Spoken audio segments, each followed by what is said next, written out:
Tiap kali lihat seragam tentara Nazi di film-film, dokumenter, ataupun foto sejarah, kesannya gagah banget gak sih? Gaya pakaiannya terlihat stylish banget untuk zamannya.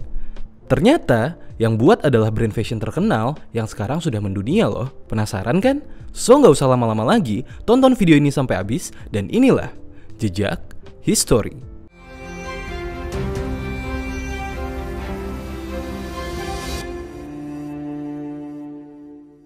Tentara Nazi Jerman memang terkenal dengan seragamnya yang rapih, gagah, dan juga stylish.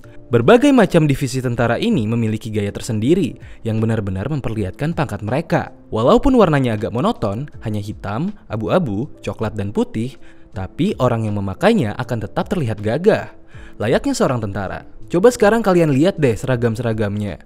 Dari tentara pangkat rendah sampai petingginya yang sudah punya gaya seragamnya sendiri loh guys. Ternyata nih, seragam tentara Nazi Jerman memang didesain oleh perancang busana yang brandnya sudah mendunia dan terkenal sampai saat ini. Perancangnya adalah Hugo Boss. Perusahaan desainer baju ini asalnya memang dari Jerman, yang berpusat di Metzingen-Württemberg, Jerman. Nama perusahaannya pun diambil dari nama foundernya, yaitu Hugo Ferdinand Boss. Nah, berkat keahlian dia dalam merancang busana, perusahaan Hugo Boss bisa tetap relevan sampai saat ini, sejak zaman Nazi sampai Perang Dunia Kedua. Lahir pada tanggal 8 Juli 1885, Hugo Ferdinand Boss hanya mengenal dua kehidupan, yaitu sebagai desainer pakaian dan sebagai tentara.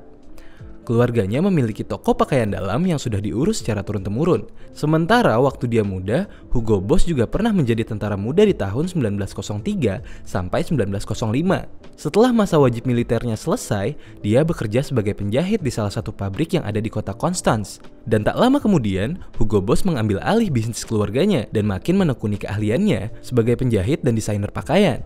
Namun di tahun 1914, bisnis pakaian miliknya sempat terancam gara-gara Perang Dunia Pertama yang pecah. Jerman sebagai salah satu negara utama dalam perang tersebut mengerahkan rakyatnya sebagai tentara. Karena Hugo Boss sudah memiliki pengalaman wajib militer, dia akhirnya direkrut sebagai kopral. Saat perang berakhir, Hugo Boss langsung launching perusahaannya sendiri pada tahun 1923 dan membuka pabrik pakaian di tahun 1924. Awalnya dia cuma membuat pakaian seperti kaos, jaket, pakaian olahraga, dan juga jas.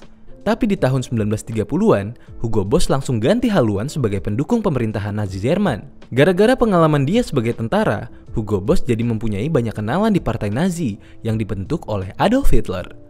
Dan di tahun 1931, Hugo Boss bergabung dengan partai Nazi. Lewat koneksi dia di partai Nazi, Hugo Boss langsung mendapatkan banyak pesanan untuk mendesain berbagai macam jenis pakaian yang dipakai oleh para petinggi partai dan juga tentara-tentara Jerman. Selama tahun 1930-an, Hugo Boss memproduksi berbagai macam seragam untuk partai Nazi, petugas kantor pos, petugas rel kereta dan kereta api, dan juga angkatan bersenjata Jerman. Setelah bergabung dengan partai Nazi dan menjadi supplier seragam mereka, pendapatan Hugo Boss yang tadinya hanya sekitar $500.000 di tahun 1932 ternyata naik drastis hingga mencapai $5 miliar di tahun 1941. Tapi, kesuksesan Hugo Boss yang didukung oleh pemerintahan Nazi juga menuai kontroversi selama Perang Dunia Kedua. Ternyata, di saat Perang Dunia Kedua bergejolak, Hugo Boss melakukan kerja paksa ke 140 buruh Polandia, yang mayoritasnya adalah wanita. Selain itu, Hugo Boss juga mempekerjakan 40 tentara Prancis secara paksa. Kemudian setelah Perang Dunia Kedua selesai, Hugo Boss dicap sebagai aktivis dan pendukung serta pendana Nazi oleh pemerintah baru Jerman. Karena track record dia dengan pemerintahan Nazi, Hugo Boss mendapatkan hukuman yang mengharuskan dia membayar saham per $1 juta sebagai ganti rugi. Selain itu, haknya untuk memilih dalam pemilu dan juga memiliki bisnis akhirnya dicabut. Walaupun begitu, bisnis fashion Hugo Boss tetap berjalan setelah diambil alih oleh Eugene Holly, menantu laki-laki dari Hugo Boss.